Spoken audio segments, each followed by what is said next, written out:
నమస్కారం ఘంటారావానికి స్వాగతం. ముందుగా ప్రధానాంశాలు. అనంతపురం జిల్లాలో చంద్రబాబు పర్యటన.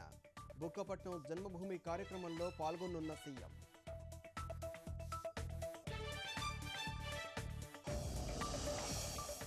చంద్రబాబు పర్యటన మార్గంలో జిలెటిన్ స్టిక్స్ కలకలం. హంద్రినీవా కాలువకు ఉపయోగించినవిగా గుర్తింపు.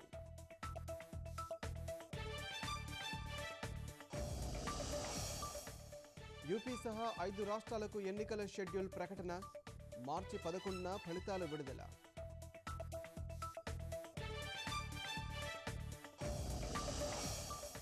అమరావతిలో రెండో విడత భూసేకరణకు ప్రకటన విడుదల. 60 రోజుల్లో అభ్యంతరాలు తెలపాలన్న సిఆర్డీఏ.